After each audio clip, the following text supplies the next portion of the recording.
Hello welcome. આજે આપણે બનાવીશું મરચાંનું શાક, લીલા મરચાંનું. તો આપણે કોઈ પણ મરચાં લઈ શકીએ છીએ, કોઈ પણ પ્રકારના. એટલે કે આ આપણે થોડાક મોટા ને એવા લીધા છે. તમે નાના તીખા થોડા મરચાં આવે છે, આપણે જે ઇન્ડિયન ચીલી એવરી ટાઈમ જે યુઝ કરીએ છીએ એ મરચાં પણ આપણે લઈ શકાય છે શાક માટે. અને થોડું તીખું ને એવું બનાવવું હોય તો થોડા તીખા મરચાં આ મરચાં પણ યુઝ કરી શકાય. એટલે કોઈ પણ પ્રકારના લીલા મરચાંનું તમે શાક આવી રીતે બનાવી શકો છો. આ બહુ જલ્દી અને ઇઝી બની જતું હોય છે, પણ બહુ સરસ લાગે છે મરચાંનું શાક. થોડાક તીખાસ પડતા મરચાં હોય તો પણ સરસ લાગે. તો આ મરચાં આપણે લીધા છે, તેને આપણે ધોઈ અને કાપી અને તેના 4 ટુકડા કરી લેવાના છે. એટલે વચ્ચેથી પીસીસ કરીને 4 પીસ કરી લેવાના છે મરચાંના, અને તેને પછી આપણે શાક બનાવવાનું છે. તો તેના માટે આપણે આ મરચાં ધોઈને કાપી લઈશું. પહેલાં જેગરી લેવાનો છે, થોડો તેલ, સ્વાદ પ્રમાણે મીઠું, હિંગ અને અજમાનો વઘાર કરીશું. તો અજમો, હળદર એ તેનો આપણે વઘાર કરીશું. તો આ બહુ જલ્દી બની જાય શાક અને ખાવામાં પણ બહુ સરસ લાગે છે. તો તમે એઝ અ શાક બનાવ્યું હોય પણ થોડુંક મરચાંનું થોડું શાક જોડે ડીશમાં બનાવીને ખાવ તો તેને પણ બહુ સરસ લાગે છે. ટેસ્ટ પણ બહુ સરસ લાગતું હોય છે. અને ઠંડીમાં ને એમાં તો બહુ જ સરસ લાગે, કારણ કે થોડું ગળચટું હોય ને થોડી તીખાશ હોય તો મરચાંનું શાક ખાવાની બહુ મજા આવે છે. તો આ મરચાંને આપણે ધોઈને કાપી લઈશું. પહેલાં 4 પીસીસ કરી લઈશું. એક કડાઈમાં થોડુંક તેલ લેવાનું છે, 2 ટેબલ સ્પૂન જેટલું. અને આ રીતે આપણે મરચાં જેમ કયા તેમ આપણે આ કાપી લીધા છે. વચ્ચેથી 2 ભાગ 3 ભાગ કરી લેવાના, વધારે મોટા હોય તો. અને બિયા સાથે જ રાખવાનું છે, તેના બિયા કાઢવાના નથી, કારણ કે આપણે અમુક વખત પકોડા ને બનાવીએ છીએ ત્યારે બિયા કાઢી નાખીએ છીએ. પણ આ લીલા મરચાં બિયા સાથે જ તેને કાપી નાખવાના છે.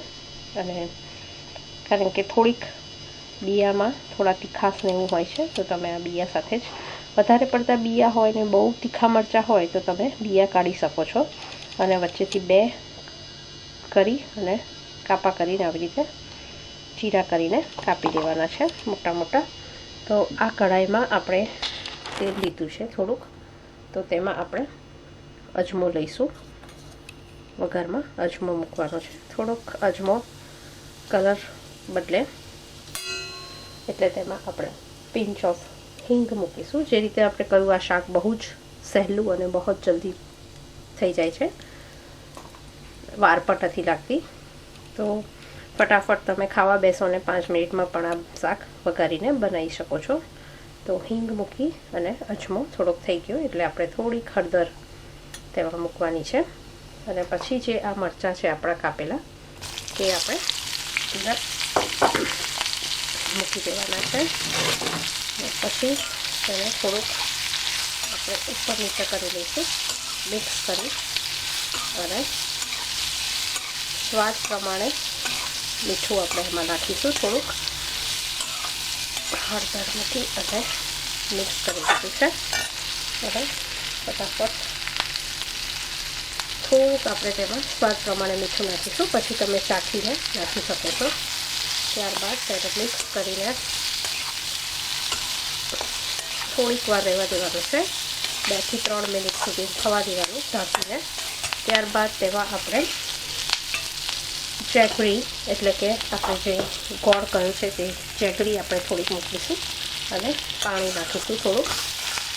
એટલે આપણે 2 થી 4 મિનિટ થોડુંક આને આપણે બરાબર શેકી લઈએ અને થોડુંક થવા દઈએ. તેને થોડીક વાર થવા દીધા બાદ તેમાં આપણે 2 થી 4 સેકન્ડ સુધી એને થોડુંક થવા દઈશું. ત્યાર પછી તેમાં આપણે થોડુંક જેગરી નાખીશું, કારણ કે તીખાશ હોય છે તો થોડુંક તીખું ને ગળ્યું શાક થાય, તેના માટે થોડોક આપણે ગોળ લઈશું. બહુ ગોળ નથી લેવાનો, કારણ કે થોડીક તીખાશે આવે અને થોડુંક કરપણ પણ લાગે. તે રીતે થોડુંક આપણે જેગરી નાખવાનું છે અંદર. તો જેગરી નાખીશું અને થોડુંક તેમાં આપણે પાણી નાખીશું, એટલે થોડુંક ગ્રેવીવાળું થશે, વધારે પણ ગ્રેવી નહીં અને ઓછી પણ નહીં, થોડુંક રસો થાય એટલે ગોળને નાખીને આપણે તેને હવે 3-4 સેકન્ડ સુધીને તેને 4 થી 5 સેકન્ડ થોડુંક તેને ગરમ થવા દઈશું, ઉકળવા દઈશું. ઉકળશે તેમ તે થોડુંક મરચાંમાં જે ગરપણ છે ને મીઠું છે ને તીખાશ તો મરચાંમાં હોય છે જ, તો તે બધું મિક્સ થઈને રસો એક થશે, મરચાંની અંદર પડશે. આની અંદર બીજો કોઈ પણ પ્રકારનો મસાલો તો નથી નાખવાનો હોતો, કારણ કે તીખાશ મરચું હોય છે, એટલે મરચાંમાં તીખાશ હોય એટલે મરચું નાખવાની જરૂર નથી. અને આવી રીતે થઈ જાય છે. તમે થોડુંક ધાણા જીરું નાખી શકો છો ઉપરથી, થોડુંક ધાણા જીરું નાખી અને તેને મિક્સ કરી અને હવે થોડીક વાર તેને રહેવા દેવાનું છે, ઢાંકીને તેને રહેવા દો. ત્યારબાદ તમે થોડો ગેસ ખુલ્લો કરી ઢાંકણ ખુલ્લું કરી અને તેને થોડુંક મિક્સ કરી લો. અને મિક્સ કર્યા પછી આપણે આ થોડાક તલ લીધા છે, તો તમે કાચા તલ હોય તો તમે વઘારમાં જ નાખી શકો છો, અને જો થોડા શેકેલા તલ હોય તો તમે થોડાક ઉપર આવી રીતે નાખી શકો છો.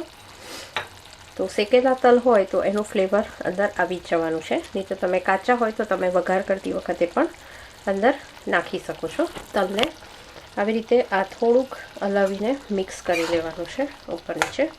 અને ગ્રેવી જેમ કે થોડીક જ આપણે પાણી નાખ્યું છે, બહુ નહીં, 2 ઘૂંટા જેટલું જ પાણી નાખવાનું છે, વધારે નહીં. અને મરચાં તો તમે થોડાક જ્યારે આપણે વઘાર કર્યા ત્યારે જેમ કહ્યું કે 3 થી 4 સેકન્ડ સુધી તમારે થોડે એને શેકવાના છે, એટલે થવા દેવાના છે. ઢાંકણું બંધ કરીને થવા દો અને થોડાક શેકી લો તો થોડા કૂક થઈ જશે મરચાં. ત્યારબાદ તેમાં જેગરી એટલે કે ગોળ અને થોડુંક પાણી નાખવાનું છે. તો આ આવી રીતે થોડુંક આપણે રસો રાખ્યો છે શાકમાં, તમે જોઈ શકો છો કે થોડુંક તેમાં આપણે રસો રાખ્યો છે, અને તે થોડુંક હવે 5 મિનિટ આપણે ગરમ કરી દીધું છે. થોડોક રસો થોડોક તેનો મિક્સ એટલે ઠીક થઈ જાય તે પ્રમાણે પછી તમે ટેસ્ટ કરી લો. તો તમે મીઠું ઓછું હોય તો તમે નાખી શકો છો, ને ગરપણ તમારે જેવી રીતે ઓછું વધારે જોઈતું હોય તે રીતે તમે કરી શકો છો તીખાશ પ્રમાણે. તો આ શાક જેમ આપણે કહ્યું તેમ બહુ જ જલ્દી બની જાય છે અને બહુ જ ફાસ્ટ, 5 મિનિટમાં તો શાક થઈ જ જાય છે તૈયાર. તો આવી રીતે તમે આ શાક બનાવીને ખાઈ શકો છો. ટેસ્ટ પણ બહુ જ સરસ લાગતો હોય છે તેનો, શાકનો થોડો તીખો થોડો મીઠો તે રીતે. તો આ હવે 5 મિનિટ બાદ આપણે જેવી ઢાંકણું ખોલીને થોડુંક આપણે રસો જોઈ લેવાનો, તમારે કેટલોક રાખવો છે, વધારે ઓછો તે પ્રમાણે રાખી અને પછી આપણે ગેસ બંધ કરી દેવાનો છે અને તેને આપણે સર્વ કરીશું પછી. તો આ શાક આપણું રેડી થઈ ગયું છે. તો તેને તમે ગરમા ગરમ મરચાંનું શાક રેડી છે. તો તમે આવી રીતે ગરમા ગરમ તેને ડીશમાં કાઢીને સર્વ કરીને રોટલી ભાખરી કે ખીચડી સાથે બહુ સરસ લાગતું હોય છે આ શાક. તો જેમ આપણે કહ્યું તેમ તમે થોડુંક અંદર રસો રાખશો, એટલે કે થોડી ગ્રેવી આપણે રાખી છે તેની, જેગરીને થોડું પાણી નાખીને તેની ગ્રેવી કરી છે. એ ગ્રેવી આપણે આ મરચાંમાં કૂક થયેલા મરચાં હોય છે અને એ ગ્રેવી થોડી હોય છે, તો તેમાં આપણે બોરીને ભાખરી સાથે ખીચડી સાથે ખાઈએ છીએ તો બહુ સરસ લાગતું હોય છે આ શાક, અને તેનો ટેસ્ટ પણ સારો લાગતો હોય છે. તો થોડાક તમે આવી રીતે શાક બનાવ્યું હોય તો સાઈડમાં થોડુંક તીખું મીઠું શાક મરચાંનું આવી રીતે બનાવીને પણ તમે સર્વ કરી શકો છો. તો આ શાક મરચાંનું આપણું રેડી થઈ ગયું છે આજનું. તો તમે જરૂર બનાવો અને તેને ખાઈને એન્જોય કરો. જે રીતે આપણે કહ્યું તમે કોઈ પણ મરચાં યુઝ કરી શકો છો, લીલા મરચાંનું આ રીતે શાક બનાવી શકો છો. પણ થોડાક તીખા મરચાં હોય ને થોડાક મીડિયમ પણ હોય તો પણ આ શાકનો ટેસ્ટ બહુ જ સરસ લાગતો હોય છે. તો એ રીતે તમે આ શાક બનાવો અને ટ્રાય કરો. Thank you very much.